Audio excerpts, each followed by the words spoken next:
In this video, I'm going to show you how I set up for this product photo and how I shot it with my smartphone. So for one, I do have this C-stand with this large backdrop. Now you don't need such a large backdrop, especially for a small item like this.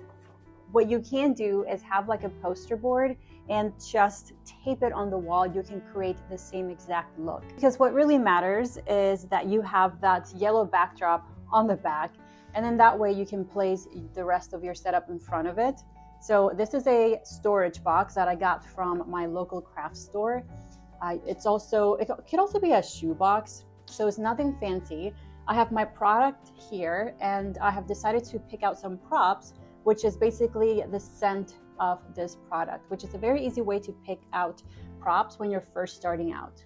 Now, there is a very specific reason why I have this white foam board at the bottom, even though you're not going to be able to see it. And that is because whatever surface your product is on, it's going to reflect onto the product. So for example, this table here is kind of dark, and so there's going to be a darker shadow reflected onto the box and the product, and I don't want that. So I just decided to use it can be a white sheet, it can be anything white that will help to bounce that light back onto the product that's a little bit lighter. And it also helps to reduce some shadows, if any. So for lighting, I'm gonna use one light. This is the Godox SL60W. It's very easy for beginners. All you have to do is turn it on. It's continuous, especially when you're shooting with your smartphone. You have to have a continuous light. Obviously, you cannot use a strobe. And so what you do is you just kind of create some distance between the light and the product so that it's not too harsh. And I'm a bit of a like a 45-degree angle, and I'm not directly on the side, I'm not directly in the front. I'm just kind of like in the corner so that I can create some dimension as well. And that is as easy as the lighting setup gets. Now, another reason why I wanted to shoot with my smartphone, this is my iPhone. It's an not old, but it's the iPhone 15.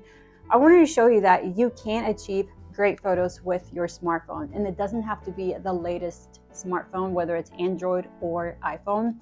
Now I'm going to show you the top 2 things that I really like to pay attention to when I'm shooting product photos with my smartphone. So I'm going to share my screen here. One, I like to go and shoot in RAW format. You can easily do this on your settings.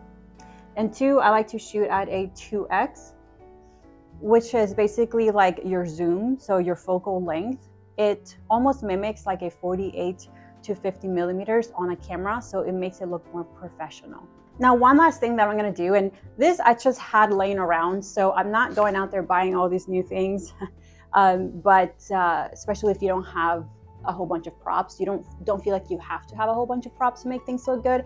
But I had this laying around, and I thought it would be really nice to create some shadows to kind of give it a little bit more of an outdoorsy vibe. So you put the leaves in front of the light, and it creates some pretty shadows on the back. So it may look a little bit darker now because I turned off the other light so that you see that I'm only working with one. And the next important thing, or the last important thing that you want to know is the angle in which this photo was shot. This is called the hero angle, so it's more of a lower angle. And I do like to turn on my grid on my camera, which you can do on settings, so that you can know whether or not your photo is straight. And so that helps a lot. So what I do is I kind of go from the side for this angle, and then I lower down, and that kind of creates that nice, pretty hero angle. So this was the final shot. Obviously, this was RAW, and I edited my photo with Lightroom app, which is free, and then this is the final shot. So hopefully you can start seeing that you don't need fancy gear or equipment. And I know this looks fancy back here, but again, I just didn't have the yellow backdrop. So usually what I would use, which I have done in the past before, is use small poster boards that I get from my local arts and crafts store, or you can get vinyl backdrops from clubbackdrops.com. And all you do is just simply tape it on the wall, right? Tape it on the wall, and then just push your table or surface against it. I just didn't have the yellow one, so I had to use a big one, but you don't need that at all. But I just wanted to show you that, again, with your smartphone, you can achieve great photos. And let me know in the comments below what you would like to see next.